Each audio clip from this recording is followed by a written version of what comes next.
From the center of the galaxy, this is ForceCenter, a show about Star Wars, pop culture, and the ultimate adventure, life itself. I'm Ken Knapsack. Oh, I'm Jen Landa. I forgot. I'm here. She misses a week and we're out of her mind. It's like, do I have time to take a sip of my coffee before I say I'm Joseph Scrimshaw? And I'm like, I would have. Anyway. We're here. We're here, everybody. The gang's back together. It's been a while. It has been. Since all three of us have been here. Yeah. Jen, explain yourself. Yeah, I was gone for a couple weeks on the East Coast traveling. And Joseph, you were gone when I was here. You were editing. Now we're back.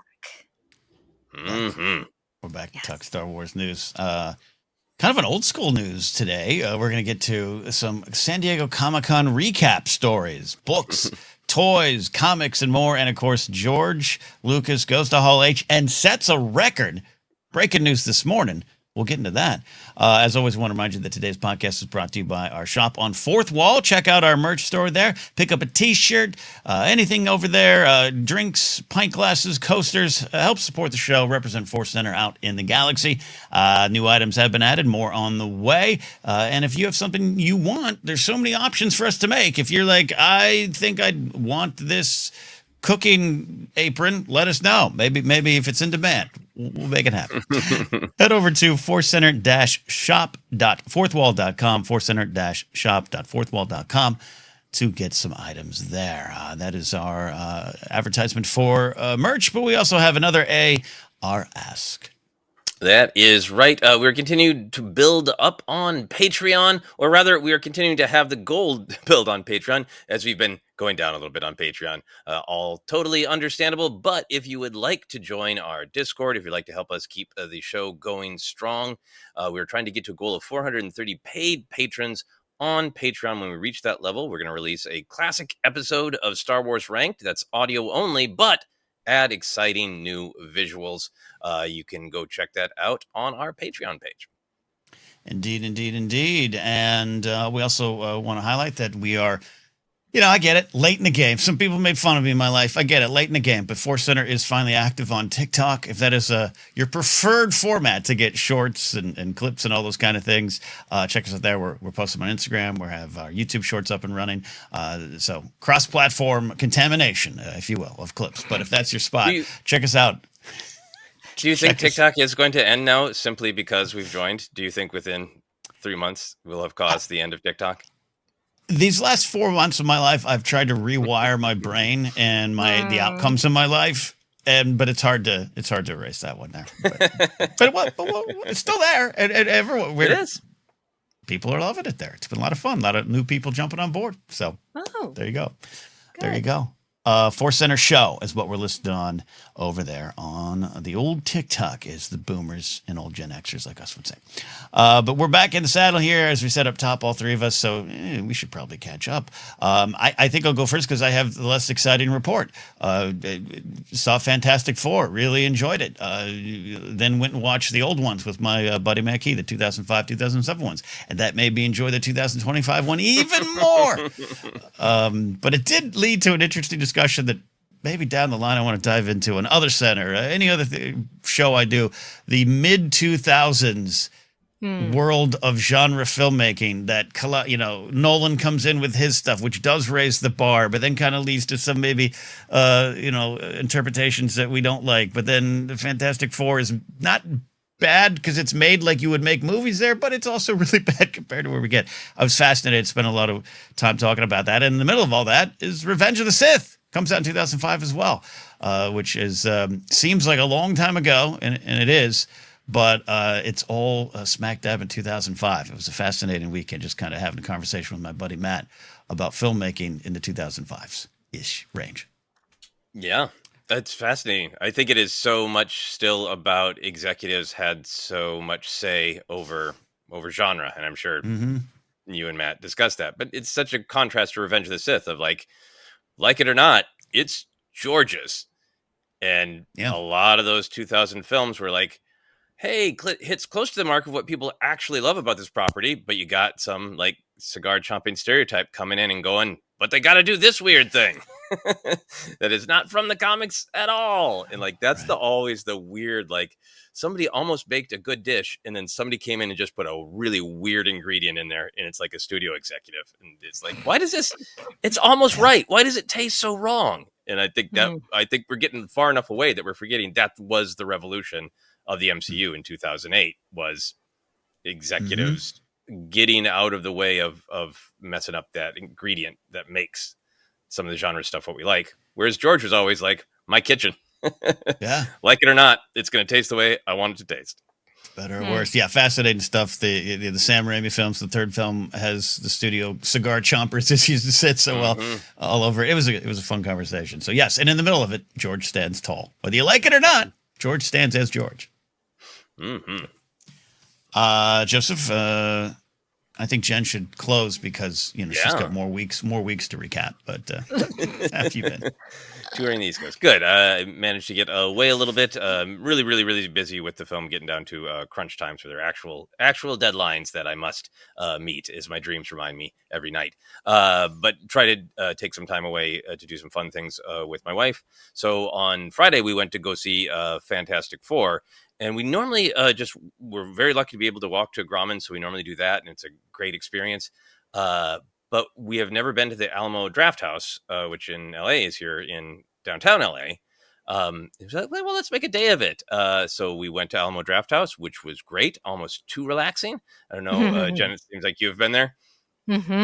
Yes, we saw Wicked there. It was really fun. Ooh, yeah. Ken, have you been to Alamo Draft House? I have not. I've heard things. Good and bad. Yeah, I mean, it is a weird, fun, temple to not only movies but genre movies. They have a bunch of great genre posters, and you're going back to this kind of deep, dark hallway, so it really feels like you're going far away from the real world. Bark loungers, and I had a martini and cheese sticks. It is very, very futuristic. So yeah, Fantastic Four was fantastic. Loved it. I'd be happy to chat about it more.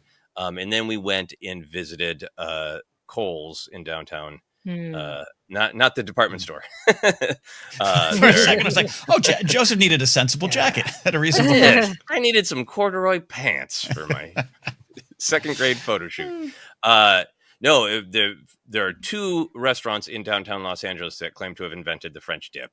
And one of his more kind of deli style place, Philippe's, and then there's Kohl's, who is much more of a kind of old school bar with red leather and dark wood. And Kohl's has been open since 1908 and is closing in the next couple weeks. So we'd only been there a couple times. We wanted to be sure to go there again. And there's so many things right now where it feels like things are wrapping up when you don't want them to because of various forces, economic, cultural, all that. But I think it was like the closest I really had to a Star Wars adventure because it was so much that feeling of old things that have been around for a long time. It's like the real world version of like Maz Kanata's not quite 1,000 years, but as close as we get to that, at least in America. So it was just really, really great to kind of feel that like there's history in these walls. They infamously have signs over the urinals, one that says Mickey Cohen pissed here, and one that says Charles Bukowski pissed here. Charles Bukowski is the lower urinal for children. I don't know if that's a value judgment or whatever. But it was, it was fantastic. They were really, really busy. There was a huge line. I had my French dip sandwich in a wonderful martini. And then it's like, oh, they have homemade cherry pie. I love cherry pie, so I'll order cherry pie. And there was some problem in the kitchen, and it took an hour and a half for a slice of cherry pie to come out. But the bartender kept being like, oh, I'm sorry. Here's a shot. So it was a lesson in patience, too, which I think Star Wars is also about patience. Love that. I love Philippe's, which does not mean I've made a decision in the war over the French dip, but fortunately, I don't know if I'm going to get up to Kohl's before it closed. Just never got to experience it. I love the history. There's a chili restaurant here in Burbank near me that is it's the second building ever built in that section in Burbank, and it serves chili. And you're right. Sometimes you can even smell the history, which is not always the best thing for some of those spots, but you can feel it, and it was fun. And I totally connect with what you experienced there. That's great. Is that Chili John's? It is. Yes. It Also is. a shooting location for the 3rd season of Twin Peaks. Oh, that makes even more sense with some of the stuff in there. Yes. That tracks. It's good. It's good. Even the flies buzzing around me had history. Oh. Oh no. All right, Jed, you're up. So much. Yeah, so much. I mean, nothing really Star Wars related. It was just a lot of traveling with kids, and my husband could not really be a part of it because he had work, and then he got COVID. And so he was literally stuck in a separate hotel room while I navigated the East Coast with my kids. But it was a lot of fun. We did a lot of fun things that are not Star Wars related. The only Star Wars thing would be that when I saw him from afar while he was wearing his mask, he's like, I started Andor. I was like, oh, that's great. That's great. He is now that he's negative.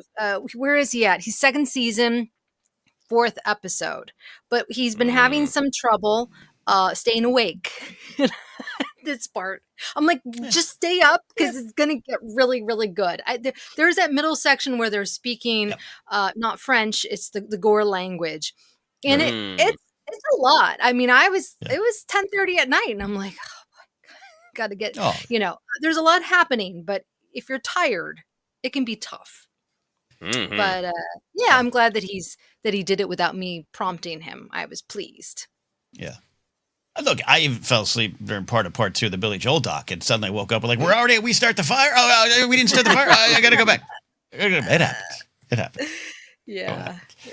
Glad you got to at least get away. Let's go ahead and dive into some Star Wars news here. As I said, I feel like it's old school when we used to cover like every little beat of news, toy releases, comics, and books. But San Diego Comic-Con just happened.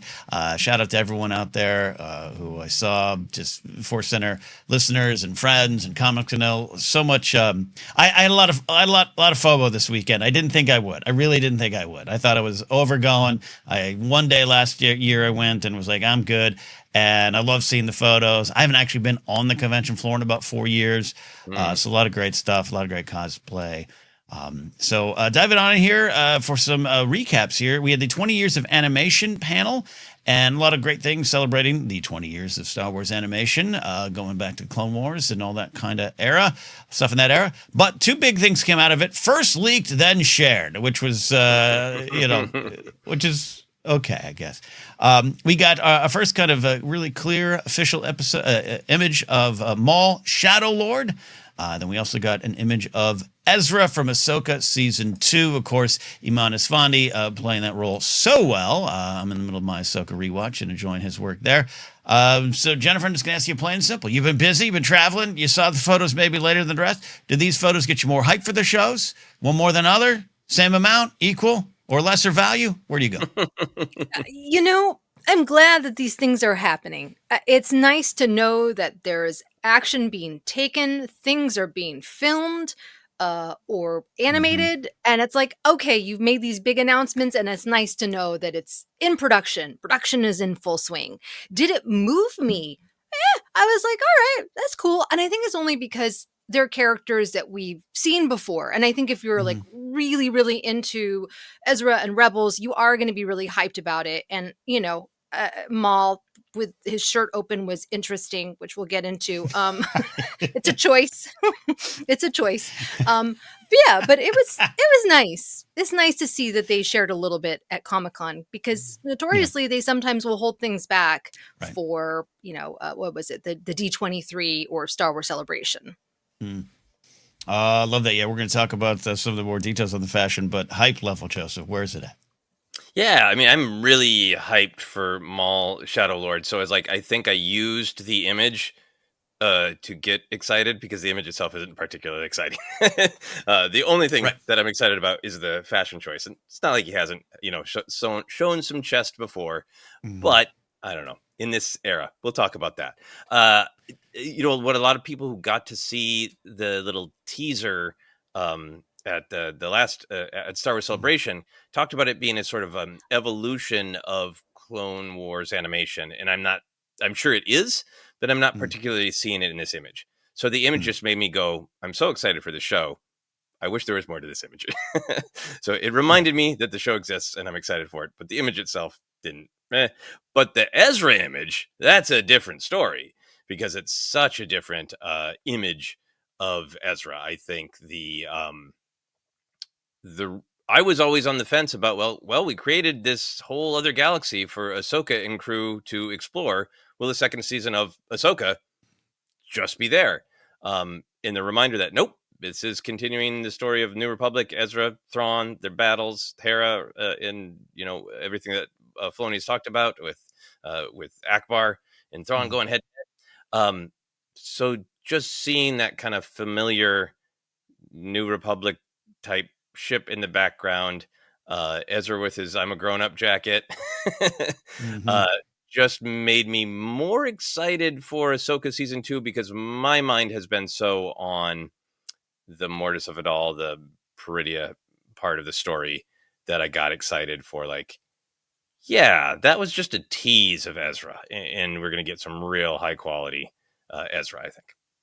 I really like that you said that. It kind of reminded me that there's this kind of wider scope of the story. Not that I'm like you, like I'm excited for possibly some Mortis stuff, or Mortis related, Mortis adjacent, whatever it might be, the fantastical. And I do think Dave does that so well, and that was on display at Ahsoka, and I am focused on it because that has a bigger mystery to me, right? And probably you and others as well. Like, what does it all mean? What is it all getting to? But then I forget, we've heard some stuff. We got Akbar ready to fist fight with Thrawn. We got that kind of stuff happening. And yeah, just that familiar background of a ship, right? You said New Republic ship, but just for me, a Star Wars ship. And there's Ezra. When I first saw it, I did see it via a leak first. This is why I try to avoid leaks. Not for any spoilers, or I'm not going to claim some high morality, and I try to turn away from leaks. I have a reaction to, like, I'm not supposed to see it, so I kind of shut my emotions off. Just like, oh, but I saw that and I kind of laughed, and I'm like, he's got the scars. Here we go. But seeing it in a more official capacity, and also, again, I'm in the middle of this rewatch. It's what's happening right now. When I'm in the gym, I just kind of have it playing and watching. I really love Iman's performance. I really think he's one of the highlights of the series. And though I will miss the beard, and I do encourage beard growth, Joseph, I sometimes like, just grow your beard back. I know there's reasons for that, but just grow your beard back. I'm going to miss the beard. I love, it's a familiar, warm face in a new setting for us, at least this time around, or returning to one. I was excited. And yeah, same with the Maul stuff for me. It's like a reminder, and I'm just super excited for the show. And that was kind of a Boba Fett nod at a party. There it is. That's Maul. Yep, there you go. Yeah, I think the Ezra of it all too it makes me think a little bit. We've discussed, like, well, Luke, Leia, Han, what are they doing? Why aren't they involved in the Battle of Thrawn? And maybe they will be with some recasting, but also just kind of seeing this new injection of energy into the story of Ezra being this sort of returned, now adult Jedi. It's an interesting story point to me of Luke being like, yeah, I absolutely can help out with battles, but I really don't want to. I really don't want being a Jedi to be about fighting. If somebody needs to be rescued, give me a call, but I'm not leading a war. Whereas, young Ezra's like, hey, I'm back. Yeah, I got my jacket on. What do you need? Like, Ezra as a reason that Luke's like, cool, I can just go find students who are only mildly interested in training with me. I'm good. Yeah, and that being maybe the place in the story for Ezra, right? As they covered in the Twin Sons episode with Obi-Wan, like, you're not supposed to be here, which means he's supposed to be in other spots, and we might well be discovering that soon. These photos are a tale of fashion, as Jed started to touch upon. We got Ezra's new jacket. Would you call it, Joseph, the adult jacket, the grown-up jacket? And we got his old hair. We got shirt open Maul. So Jennifer, do the different looks make you think differently about the shows, or Maul's choices at an advancing age? He's old. He might be too old. I mean, I'd say do your own style, be you. But I don't know. Yeah, the shirt open Maul for me, I don't know how I feel about it. It's an aggressive move. It makes me wonder about, like, what the show is going to be like. Like, I kind of don't like it. It's very Power of the Force, like 80s, like, bleh. And I don't like it. I'm sure that there's reasons. It maybe it's to signify that it's a more grown up show. Like, this ain't your kid's Star Wars. I don't know. I mean, to be clear, he did show a lot of chest in the Clone Wars, but I think I think with the different vibe, I'm pulling up Clone Wars images, and it's like he's got a tunic and it goes over his shoulder and straight down. Right. And so I think that what you're saying makes a lot of sense, Jennifer. Maybe it's just the angle of this photo. Maybe it's supposed to be the exact same thing, but I think because there's that little bulge above the belt, it feels like in this image that his shirt was closed. He saw the camera and he's like, huh? I don't know. There's something about that image that's like, before I just had a tunic that happened to be open, but now I'm making a choice. I'm sure we're making far too much of this, but I mean, look, he's just making some good choices in terms of health and fitness. I've been getting into the back of the gym, and Jen, I'm not ripping my shirt open, but I am, wearing just. I took my jacket off. I go on stage without my jacket, so I feel Maul here. He's like, look, I put in the work. I want the people to see. So you're just worried about? I get the power of the Force thing, a mid '90s power fantasy thing there, but are you just concerned about? Maul driving a Cybertruck? What is the deal? Oh, no, he just, we know this. He's very full of himself as it is, but he also has a lot of insecurities. He's a very complicated character. But this to me it's like, it's cocky. It's a cocky move. And do I really want to be seeing that type of a character for 20 something minutes? I don't know. Maybe I want to see it because I want to see like him fail or something. I don't know.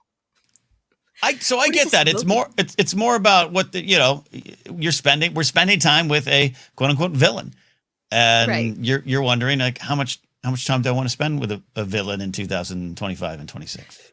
That's what it is. We are inundated with villains, with people who think that they are very smart and have all the answers and are righteous, and it's like, ugh. So I don't know how I'm going to feel about spending that amount of time, but I do like Maul. I do like Maul as a character. It's just this shirt. It's the open shirt.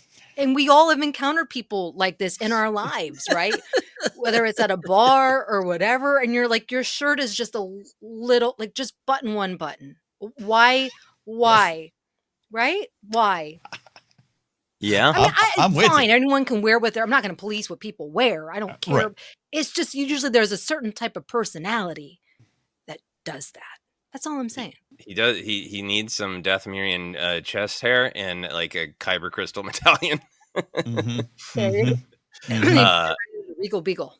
Yeah, it really is. I mean, I don't think it is actually that different from what he wears in the Clone Wars. It's just the attitude of that openness. I hope it's a real choice. I hope this isn't. I hope this is a part of his look, because I think part of the reason that it's snagged on my mind for me is that you might think that this is an era where has to be feels vulnerable and has to go in hiding of like, what will the Empire allow me to be? What will Sidious allow me to be? Does Sidious want me gone?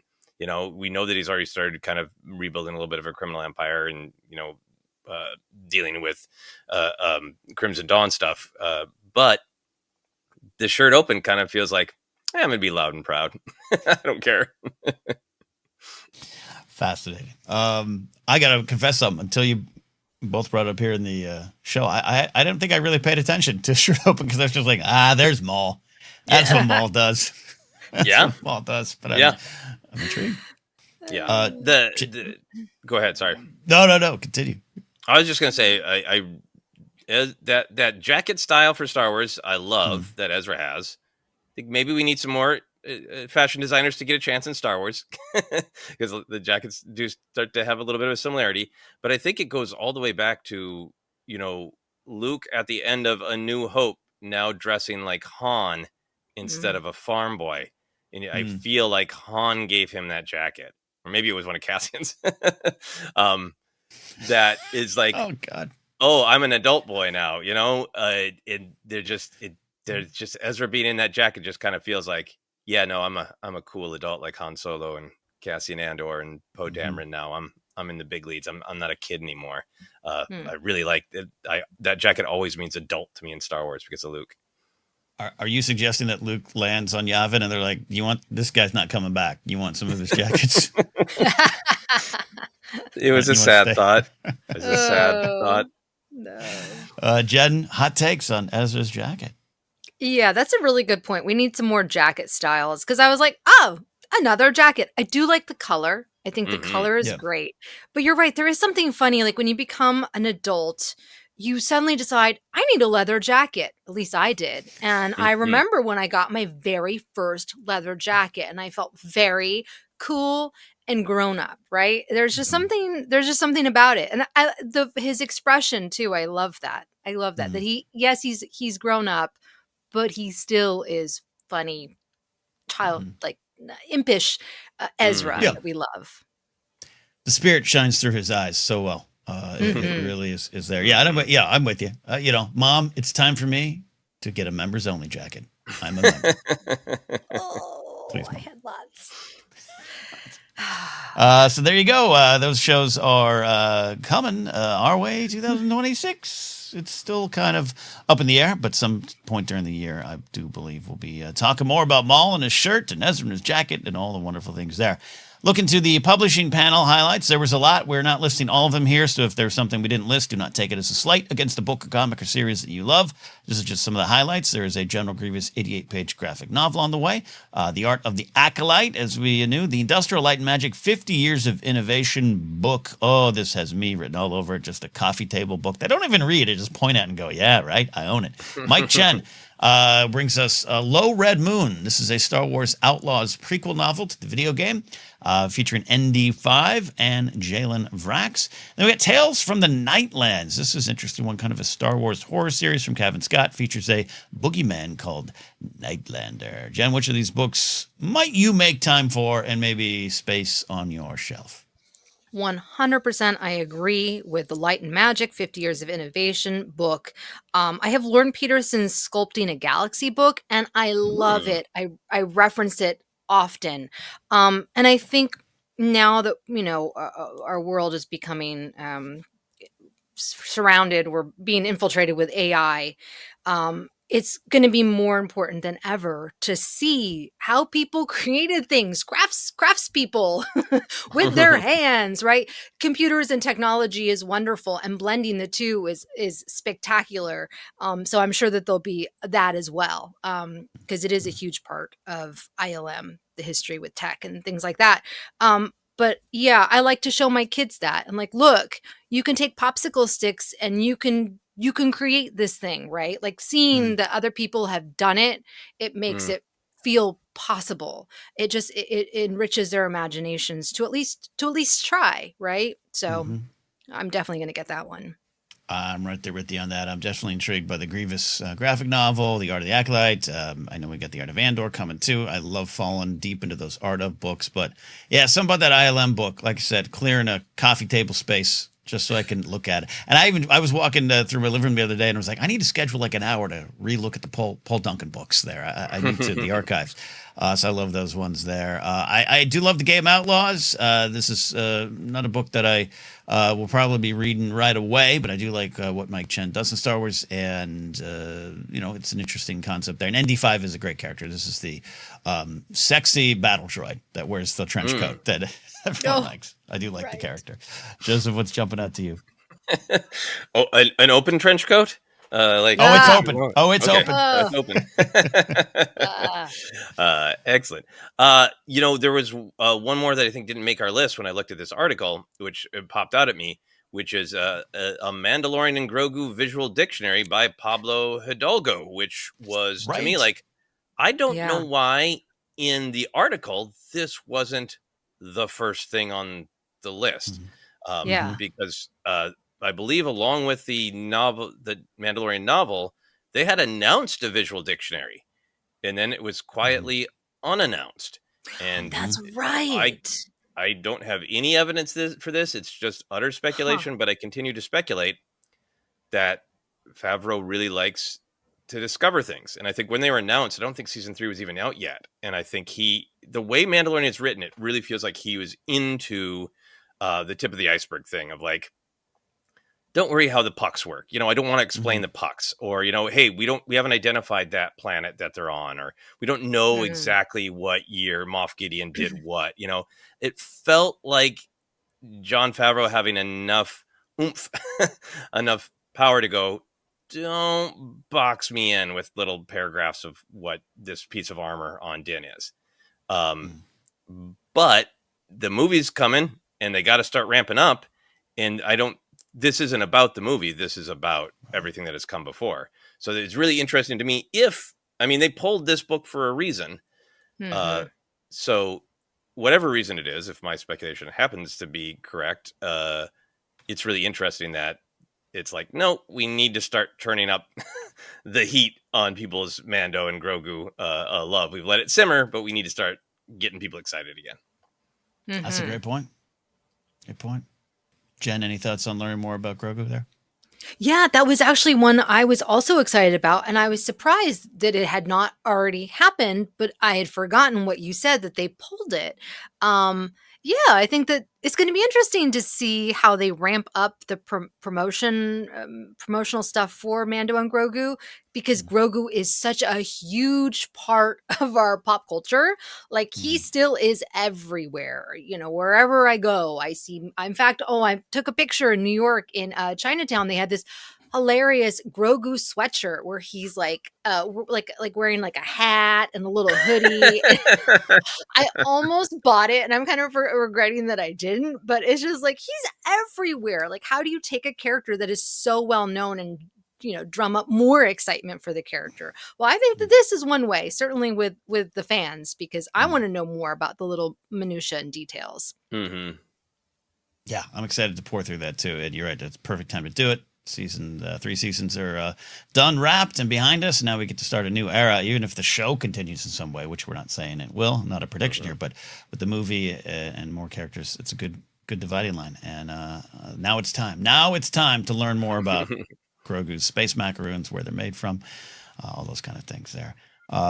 Now looking at toys, that's right, collectibles, merch, memorabilia, and the Hasbro panel highlights there. Looking at a lot of figures released here, among other things. We did have the Death Trooper helmet, Ezra's lightsaber from Ahsoka. That was also announced from the Black Series line. Black Series launches kind of an iconic duels series. You got Anakin versus Obi-Wan from Revenge of the Sith. That was an SDCC exclusive, so good luck on eBay. Mace Windu and Darth Sidious, fall convention exclusive, so get out to New York Comic Con. And then I guess we're all of us common folk will be able to buy Vader versus Luke, The Empire Strikes Back duel. More Black Series figures, Anakin and Captain Rex, kind of a buddy series. Jango Fett, Asajj Ventress, this is the bounty hunter look. The Stranger, Chimere with the mask on or off, sleeves. He's got his sleeves, Jed, not a shirt, sleeves. The blades. And then I will admit, this got confusing. There's a new 6-inch Black Series Han and Chewie, sold separately. But then switching to the vintage collection, there's also a Han and Chewie, sold separately, 3 3/4. But they look the same, and the articles got me confused where I thought it was one or the other, but it's both. Then we got Imperial Shock Trooper, Ben Kenobi, Vader and the TIE Advanced, the Cantina Alien 4-pack, and perhaps the big one, the Jedi Spirit set. And they got the Hayden face or the Sebastian Shaw face, which could be considered controversial. So let's talk about those, and then we'll get into the HasLab of it all here. Joseph, you're kind of the HasLab announced its LAT campaign, the Republic gunship. This includes 2 clone pilots, has additional stretch goal tiers to unlock Jedi Council figs like Coleman, Trebor, Sase Tin, Agent Calder. The release goal is fall of 2026. But Joseph, you're kind of the only one of us right now doing a lot of figure collecting, still in the game. So what does the spread of toys say about the state of Star Wars or the state of the toy industry right now? I think just looking at it, it's nice to see that the prequels are remaining popular.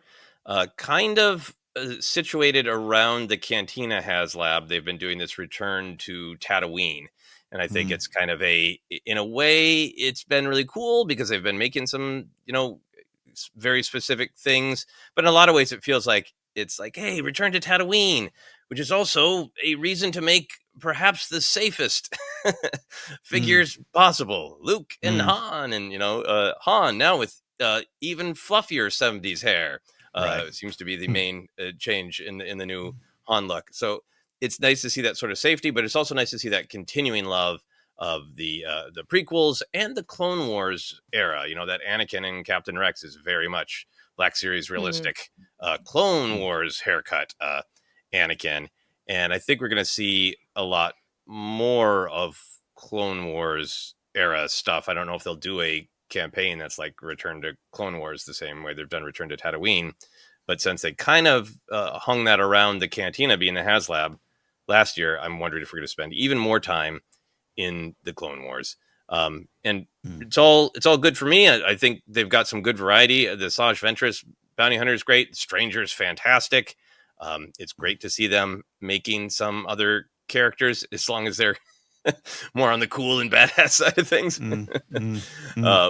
But it also gets me very excited for 20 years from now, when I think, or maybe only 10, where there'll be this kind of love for the sequel trilogy that we're seeing for the prequel era and the Clone Wars era.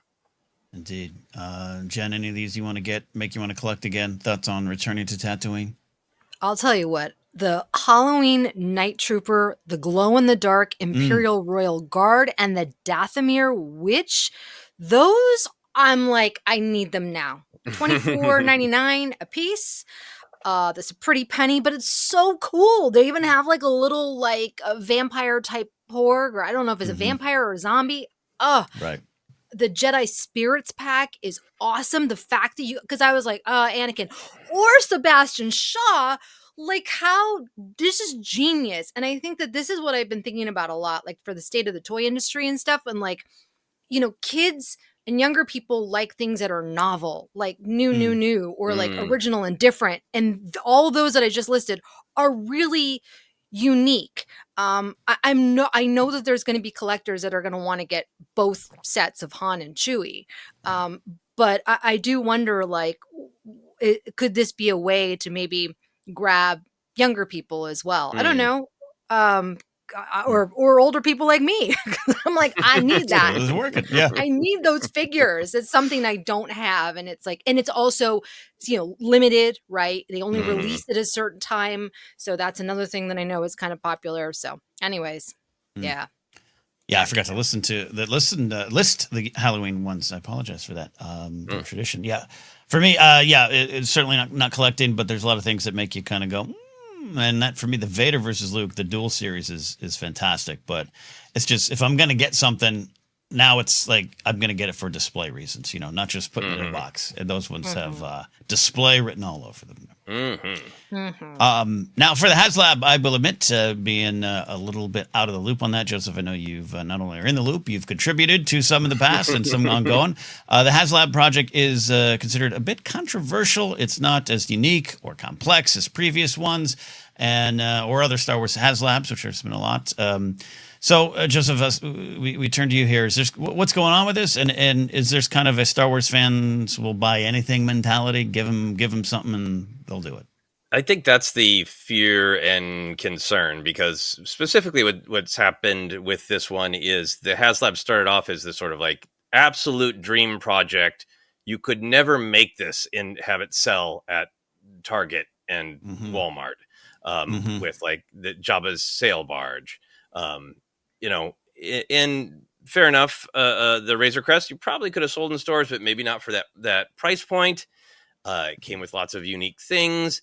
And the debate going back and forth is the LAAT, the LAT, the gunship, is a beloved ship. It's one of my very, very favorites. So my initial thought was, ooh, and then, because they've made many of them. So it's been made many times before. This one's like 20% bigger and a little bit more detailed. And some people are arguing like, well, if you went on eBay and you put together everything you needed for a perfect mint gunship that they've produced before, it would cost about the same as this new one you're buying.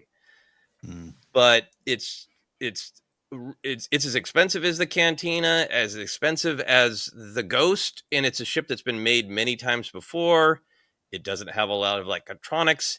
Even the figures that are the tiers that you unlock are like, you can get those guys. They're not that rare. They're not like, oh my God, they've never made this, kind of figure. And then the HasLabs that have been for other properties, like Transformers and G.I. Joe, some fans feel like those have more bells and whistles because the fan bases are not as large, which just led some people to feel like are they kind of getting away with the Star Wars HasLab isn't as cool because they feel like, well, people will buy it anyway, kind of thing. Which, hey, maybe it's true. But that's what I was curious from both of your perspectives. If you feel like there's any energy like that in the marketing of Star Wars, that's like fan base is big enough, we can kind of not make it as nice as the G.I. Joe, because the G.I. Joe fan base isn't as big. Ken? Yeah, I could see that, especially with, just hearing you explain with this project. It definitely, I always get excited by the HasLab announcements, because in a perfect world, I'd contribute to and have an entire room full of them. And yeah, there's definitely was a little excitement. I think it's just like, no disrespect to the clone pilots and troopers, but it's like, yeah, we can get those. You can army build. There isn't anything that would make me. It's not a scene. It's not something that's a big centerpiece. This is a cool ship. The Ghost is a home. Java's sail barge. That's one thing. The Razor Crest. Some of the other ones that I'm seeing, it's like, yeah, that's something that represents not just what's in front of me, but something more. Yeah, this is I mean, I'd rather just have the Petronaki Arena then. Oh, I'd give me a reek. Give me a next to. Give me that stuff. Yeah. Give me Obi-Wan chained up to a pole. Oh my gosh. Yeah. Awesome. I love this ship, and I think there's plenty of arguments. Plenty of people are making arguments for like it's absolutely worth the value because because of the level of detail, because of the scale. They got a couple doors that switch out with different like Clone Wars artwork on the doors, the way all the different ships have artwork in the Clone Wars. So like, there's plenty of people who are like, great, it's great. I think I kind of fell in love with it is the dream of making something weirder that like, this is a major ship.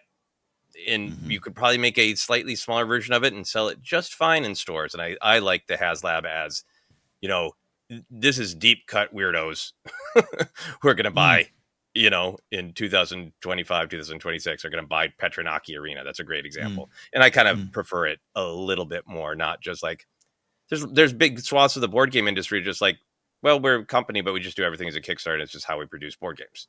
Right. And it feels like HasLab shifting to that. Just like, if it's a slightly larger vehicle, this is just how we produce it. And it just makes it a little less special. Then you go back to the Katana, right?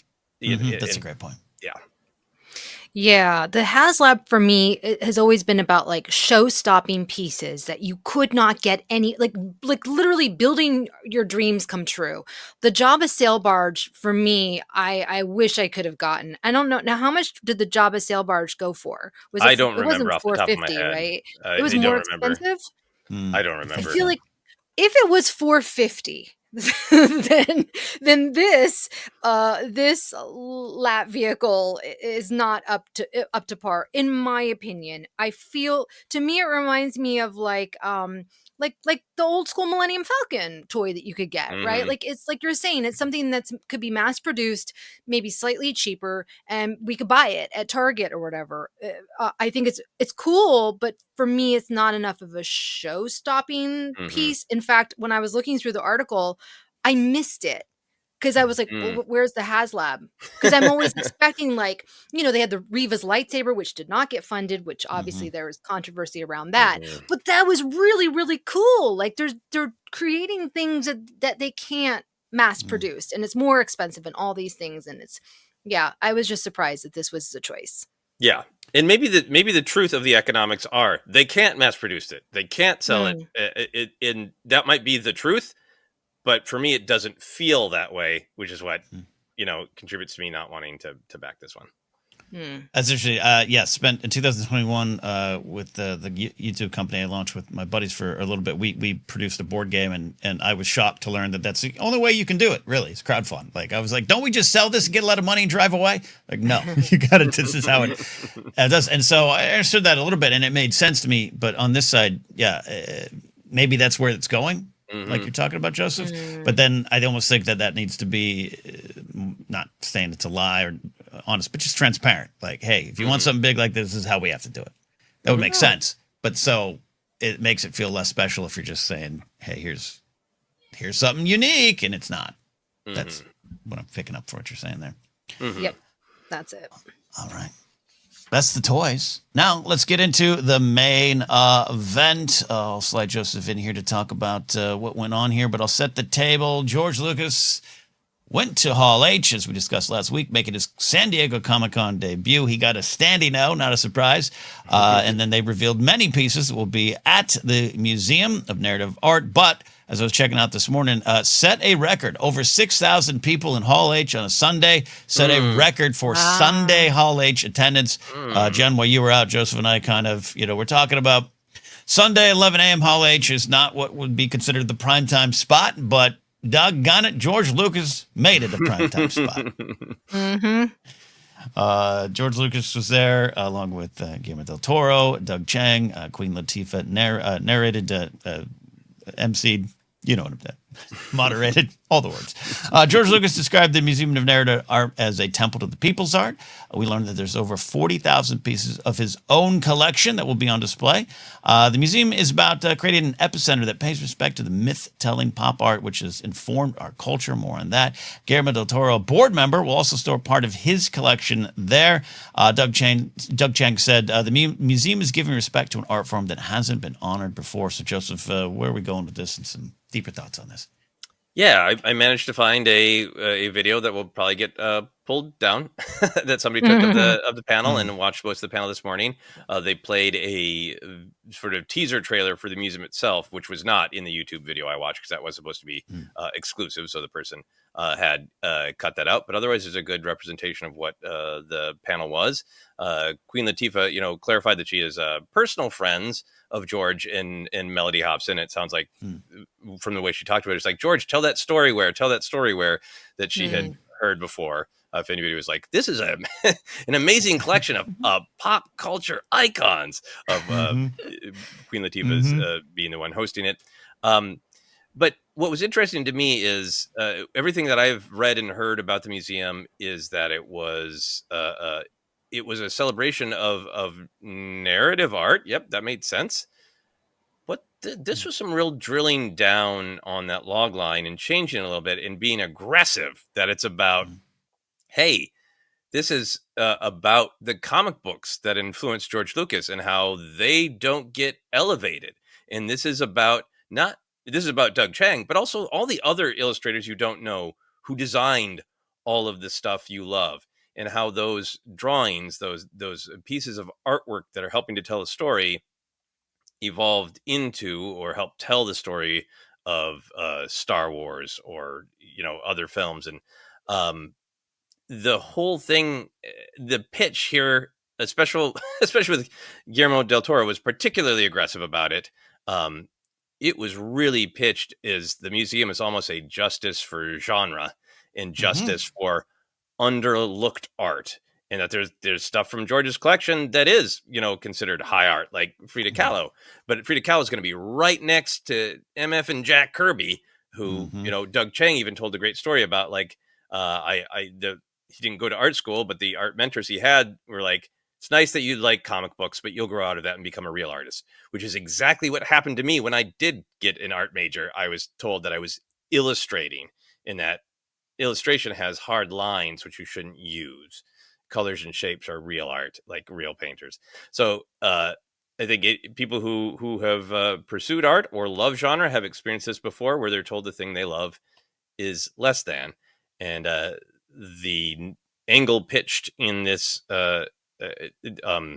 talk from everybody was that it's real justice for genre. So Jennifer, I'm just curious how you feel about that, that they're talking about the museum that way.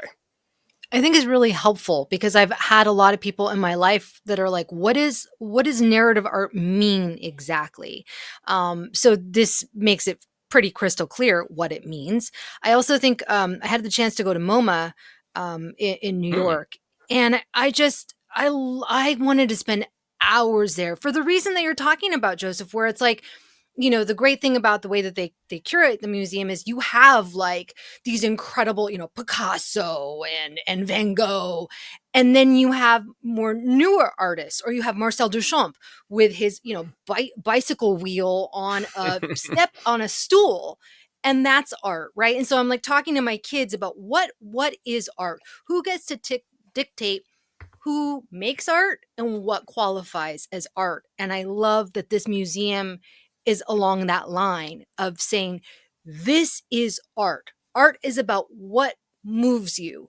If these comic strips, they clearly have moved generations of people. They deserve to be in a museum. And I just, alongside Frida Kahlo and Norman Rockwell, right? I love that. I think it's going to be a wonderful exposure.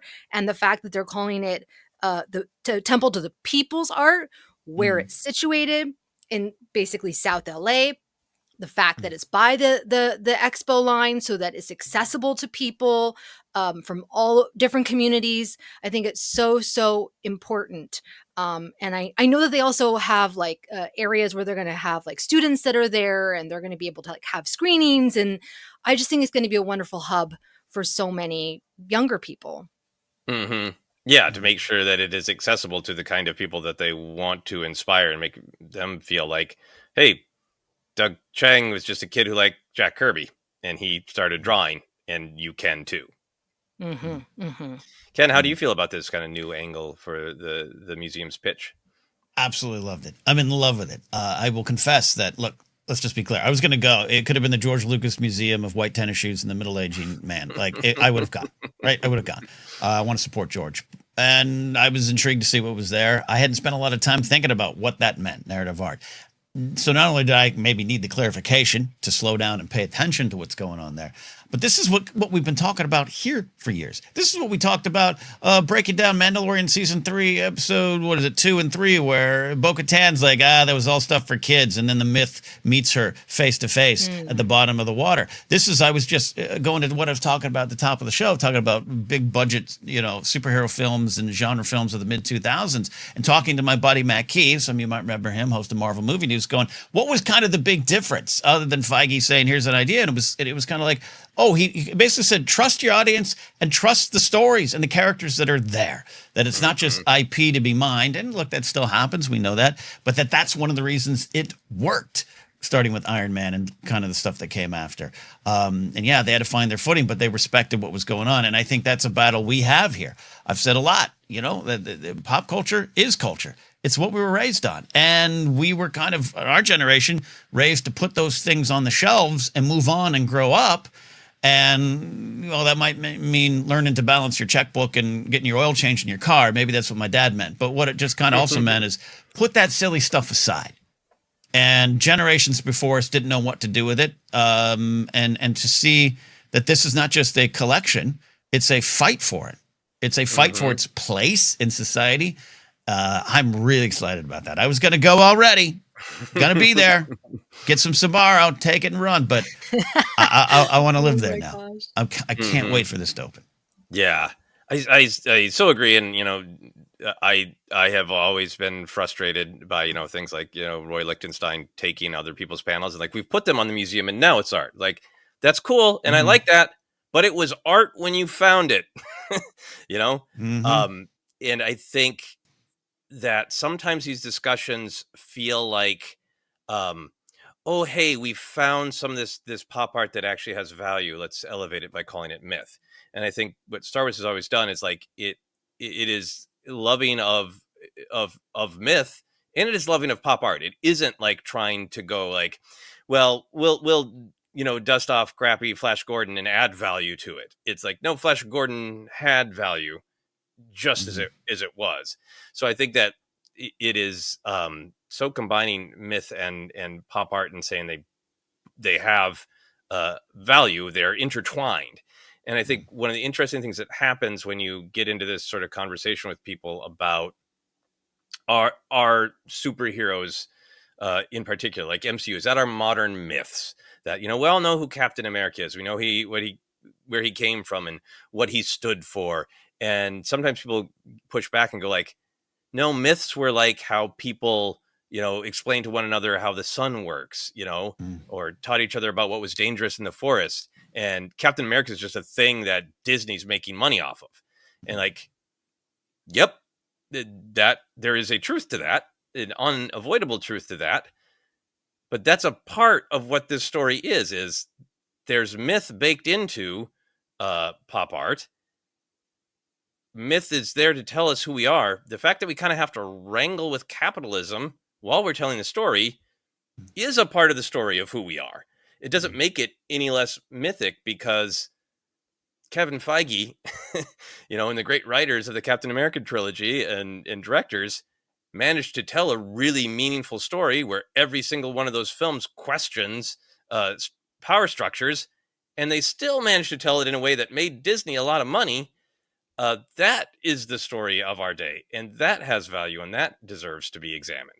So it just feels like the museum is not just going to be Jack Kirby is cool. It's going to be like, what are all of the layers of meaning, including the things that could block or change or manipulate the myth, like capitalism.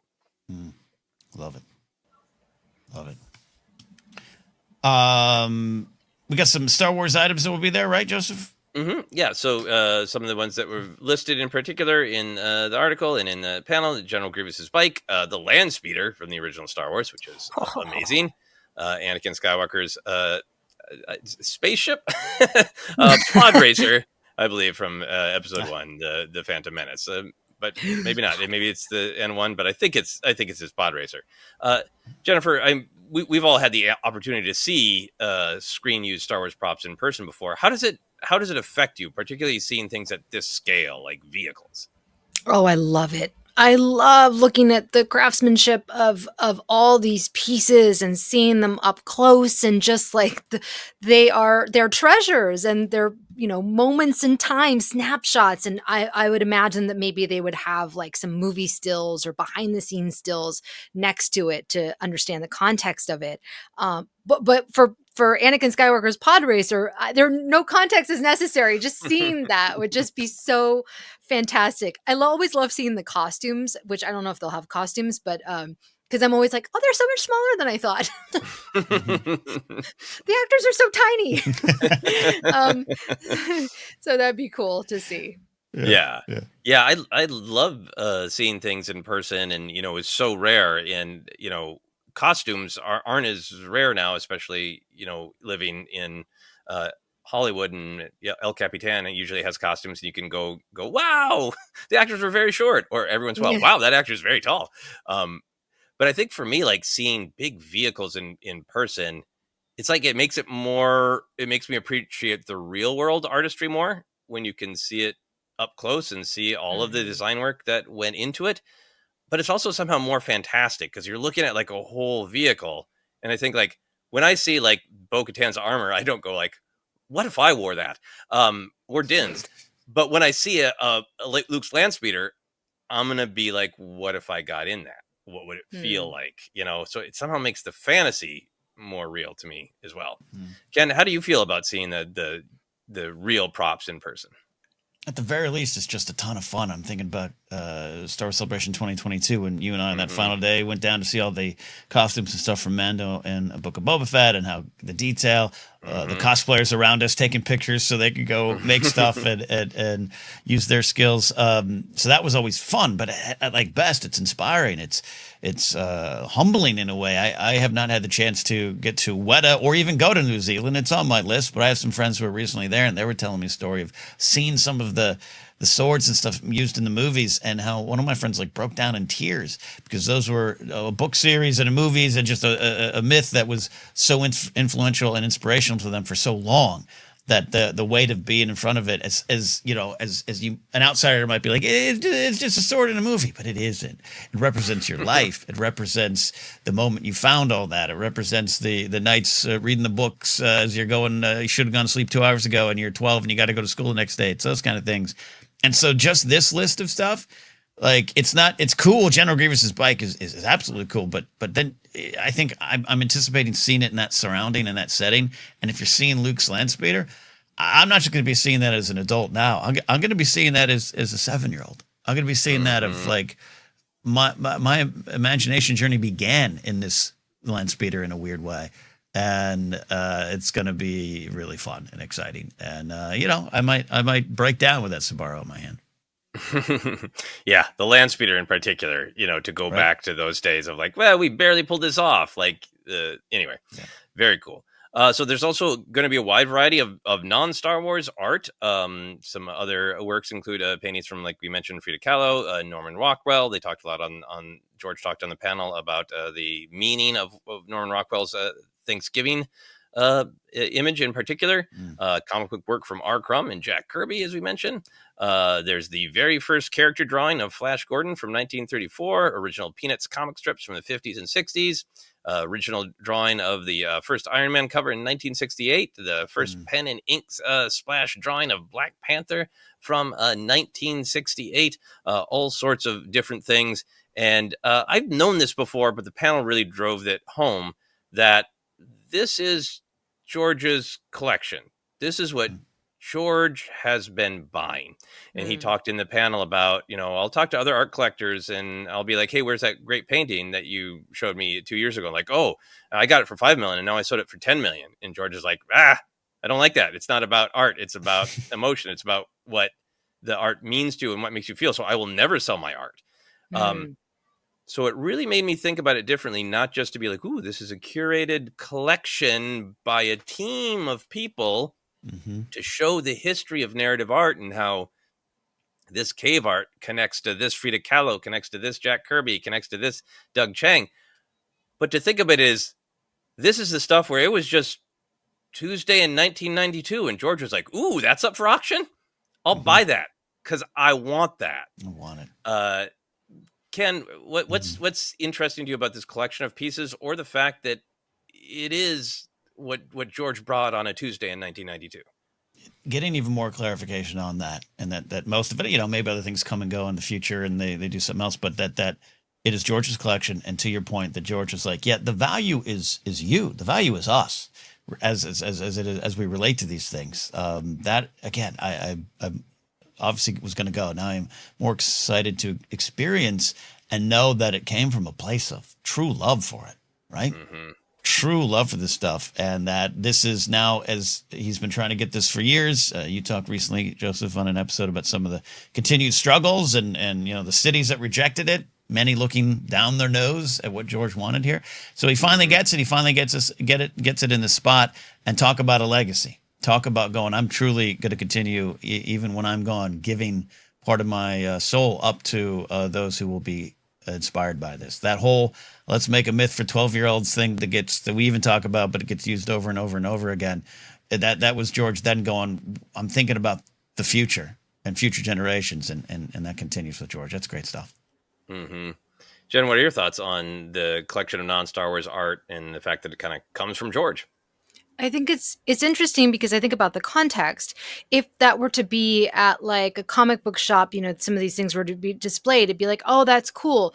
But the fact that George has created a museum, this is from his personal collection, it elevates the pieces, and it makes people who might otherwise look their nose down at it suddenly go, huh, oh. Right? It's like, what makes these pieces worthy? Well, George Lucas says that they're worthy. And I think that that's pretty fascinating. When I'm sitting there in the moment, I'm staring at this big red canvas and I'm like, okay, right? What am I supposed to feel? But it's like knowing that George Lucas is like, he chose a specific Peanuts comic. I'm going to sit there and go, why did George choose this? It's just getting more into his mind, and I like that. I want to get into George Lucas's mind. Yeah. I mean, and I have no doubt it is, obviously it's not every single thing. It's curated from his collection, but it's all stuff that he thought this means something to me, or this is worthy of preservation, or I want to hang this in my office.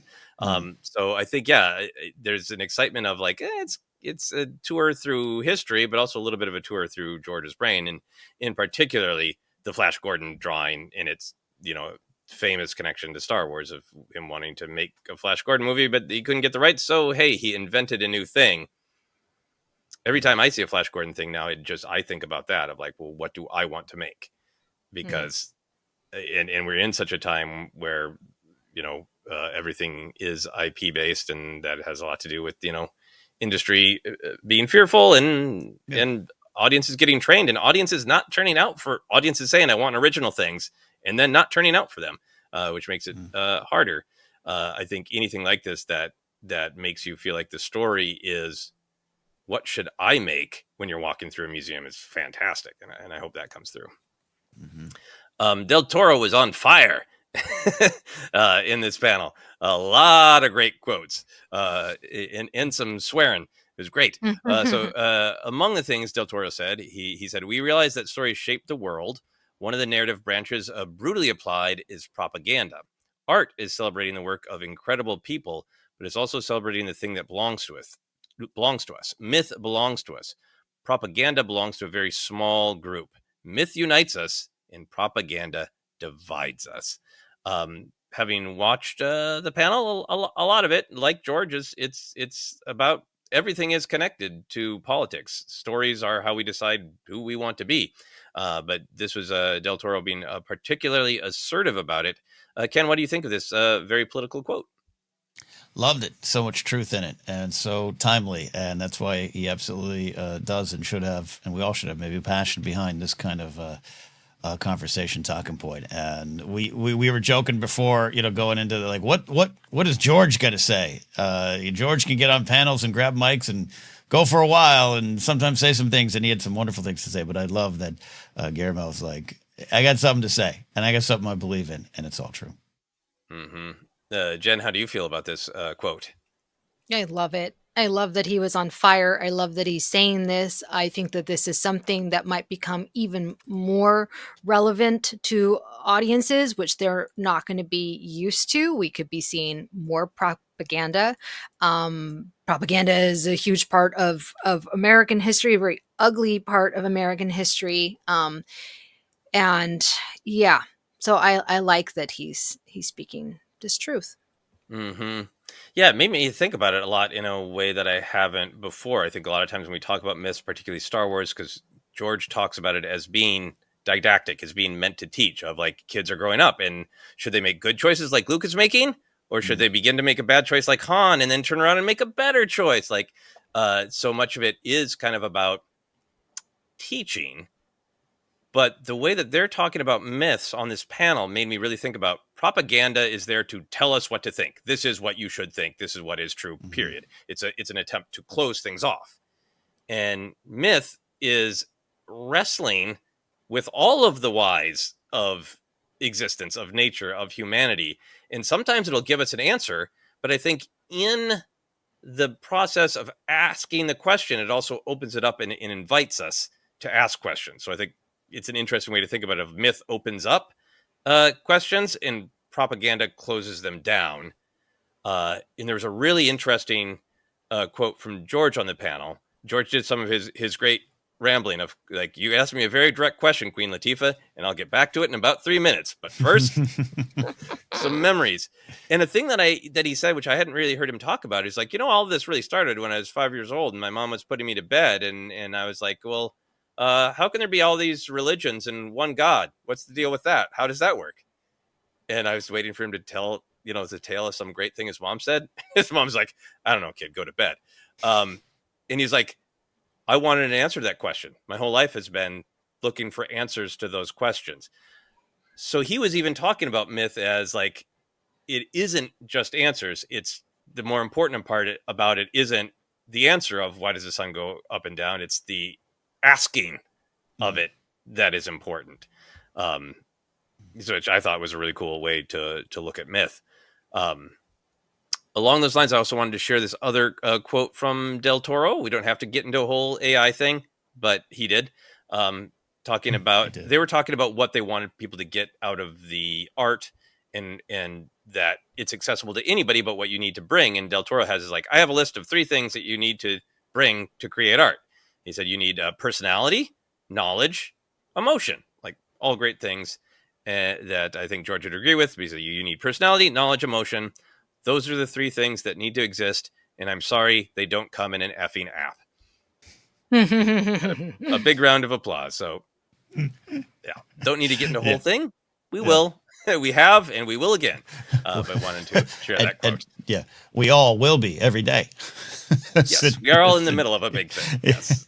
Yes. But that to me is like among all the many conversations about it, it is using what has come before It is not creating new, and I think that's so important to me.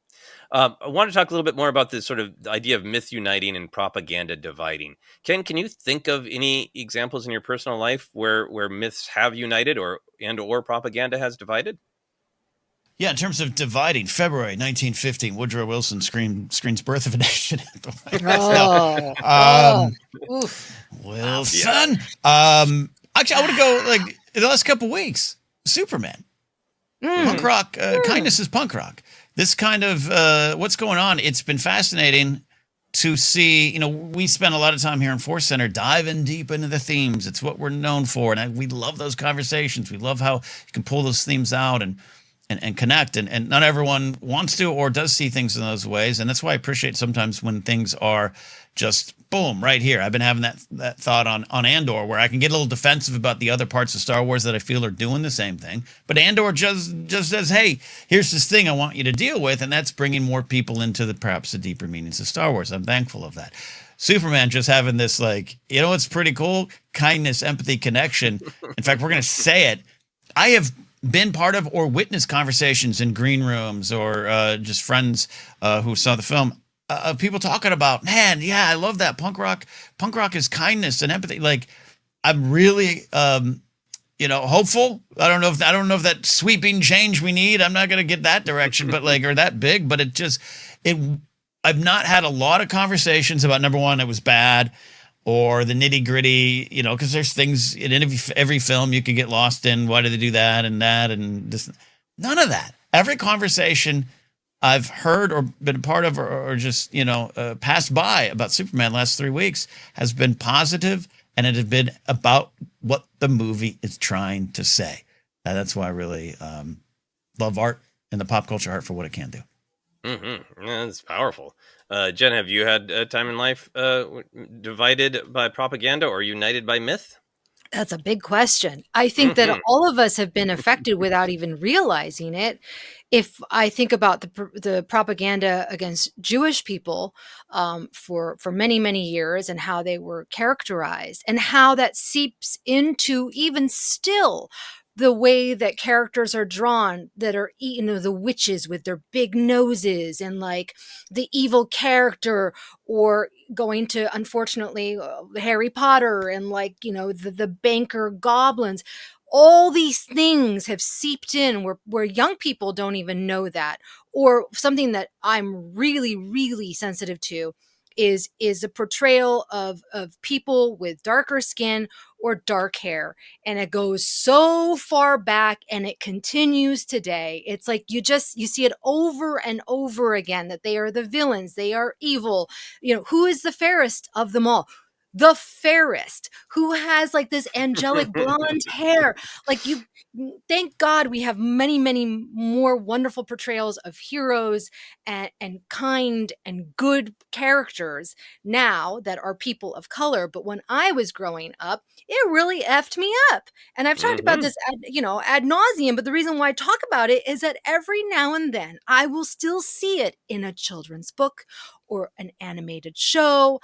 And I'm like, you are perpetuating propaganda that started, so many years ago without even knowing about it. And I think that's what's so shocking, is just how much it has permeated our culture, our American culture. And it's not until, maybe you are Jewish, like my father-in-law, and like, you can point out these things, or me be, Mexican, and like seeing a lot of the way the indigenous people were portrayed in 1950s Westerns, or like 1940s, like the Latina, the spicy Latina, which still continues today. I could go on and on. I won't. I won't. I'm gonna pull. The cane is pulling me off the stage before I get even more. No, I think it's really important, and I think seeing it and acknowledging it is the first step in addressing it. In understanding, like, oh, I'm having these knee-jerk reactions that I never thought about. It's just because I've been inundated with them. We've talked. Ken and I have talked about, like, even things we love, like sitcoms like Cheers. Like, well, Cheers was propaganda about what masculinity means. And I love that show, and the writers meant no harm. They were just reflecting the world that they lived in. But what I received was propaganda of, have relations with lots of women, play sports, man, drink beer, hang out with your friends, kind of man, but not really. Like, I mean, just, yeah, goes on and on, that kind of stuff.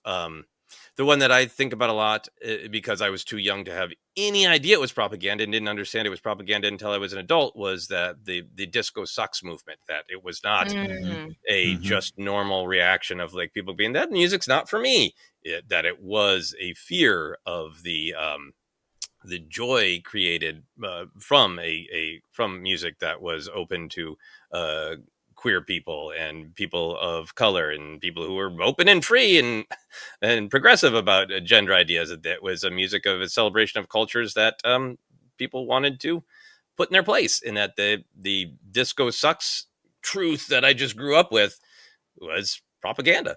Like, fine if you don't like the music, but that movement that it sucks was fear of of that joy that it represented. So I was glad to learn about that as an adult. And then a positive uniting myth. I've told this story before, so I'll keep it very short. But when I worked at Kinko's, we had lots of incentives to, work well. People got bonuses and all that. And there was one guy who always had a reason that he couldn't do things on the computer. And I said once in front of my manager, always with him, it cannot be done. And my manager didn't know I was a Star Wars guy, and vice versa.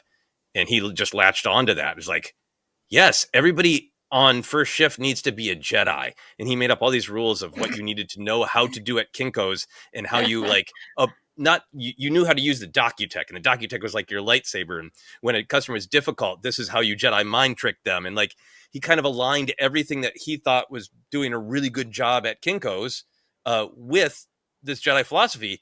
And then he kept talking to people about it. It's like, you're so close. I think you could be a Jedi, and we could have all Jedi in first shift. And, all the normal things that motivate you at a job of like, fear or financial bonuses, they didn't really hold a candle to my manager wanting everyone to be a Jedi. And I felt like that was like, okay, we're self-mythologizing what it means to be good at this job and connecting it to something else we love and admire. And that was like a real world version of myth uniting. The connection of Star Wars. Yeah. Well, wrapping up on the panel at San Diego Comic-Con. Ken, any other big thoughts on George's big Comic-Con debut? It was great. It was record-setting. I almost want to apologize for being somewhat dismissive last time out. It's Hall H isn't what it used to be, and blah, blah, blah. It's George Lucas. I underestimated the value of George Lucas, which is weird to say, being for what we are here as a podcast, but happy to see it all happen. And I love the clips on Instagram and TikTok and YouTube, the shorts of people cheering and people I know in attendance. And George is a rock star. It was fun to see. Jen, any final thoughts on the panel? I'm glad that George Lucas has been out and about lately. He's just been, at events a lot more. And I think that's really important, and it's great for us fans. And I think he does enjoy it. I think he does. Yeah, I mean, there was he is, from watching the panel, like as we've said before, he's definitely getting older, and he's speaking at a slower clip, and it's sometimes I think kind of looking for a word here and there, and some of that might be age, some of that might not be not doing all the public speaking. I think he wants this museum to succeed, and it's not a slam dunk, and he is out there selling it hard because he has to. And I really hope that he enjoyed himself. I hope he got the Funko Pop exclusives he wanted from the floor. I wanted Queen Latifah to ask him, it was like, George, did you walk the floor? What do you think of all this? But it was very, very laser focused on the museum and celebrating the museum, which is great. I really hope that there's some footage that emerges like next week or later this week where did you see that guy doing the Baron Papanoida cosplay? It was actually George Lucas. That would have been absolutely amazing. Absolutely amazing. There you go. Thank you, Joseph, for leading us through that section. A lot to discuss in that panel, so happy we did that deep dive. As we've been doing here, we've been having some fun with some Star Wars mini questions, and thank you all who are supporting these as clips and reels and TikToks as we try to just be honest, just tell the world that we are here through short form stories and clips. So we're going to dive into that here. Joseph, Jennifer, what Star Wars planet would you not want to live on? Jennifer? I would not want to live on Camino. I was on the East Coast and I got caught in 2 East Coast downpours. I had rain, just like I stepped into a shower, pummeling me in the face. I couldn't see. I was like Obi-Wan Kenobi. Thankfully, I didn't have to battle Jango Fett because it was brutal. And I realized I can handle the cold. I can handle the heat from Tatooine. I cannot handle the rain from Camino. That's fair. It's a good answer, Joseph. There's a lot of planets that I want to live on, but I'm going to go with Lotho Minor, the junk planet where Maul survived, is a spider leg guy. That planet has nothing but junk and weird snake guys who are jerks. That one of the weirdest characters in all of Star Wars. Where's there? I want a HasLab of Morley, life-size Morley the snake. I don't want to live full of junk and asshole snakes. Yeah, no one wants asshole snakes around. All right. No one wants that. I am going with a classic planet. I do not want to live on Dagobah. I like a little rain. I like a little fog. I like solitude. But when you combine them together and make it 24 hours a day for us, who knows what it was for Yoda? I don't think I could do it. I just had a friend describe to me what it was like to get stranded at Burning Man in 2023 with that mud storm. And everything he was describing made me think of Yoda, Dagobah. I can't live there. So sorry, Luke, you're going to have to get your wisdom from someone else. It ain't me on Dagobah. Next up here. What do you want to happen first? Jar Jar Binks returns to the screen or someone says midi-chlorians, Joseph? I want Jar Jar first. But I would be very happy if he attempts to mention midi-chlorians, but gets it backwards and calls them chlorimidians. Because I think people will be so happy to see Jar Jar and so frustrated to be like, they almost said the M word. Jar Jar almost got it, but he Jar Jarred it. He Jar Jarred it. That's the way. Jen, what do you want to happen first? I want Jar Jar to appear on screen. I think that there's a chance we could see him in the Mando and Grogu. Can you imagine Grogu and Jar Jar together in a scene? Hilarity would ensue. I'm putting my money down for Jar Jar making an appearance in that film. Hilarity would ensue, indeed. Yeah, who do I want first? I want Jar Jar. I am all on board. Jar Jar returning. Mandalorian Grogu is the place to do it. I definitely want midi-chlorians. I think I lost a little faith when in The Acolyte they said M count. And I have to imagine behind the scenes Leslie Headland was fighting for the word midi-chlorians. But the fact that they said M count makes me think that there's, we're not going to let people say it yet. But I think Jar Jar, the movement's behind it, I think he's coming back, and I want it first.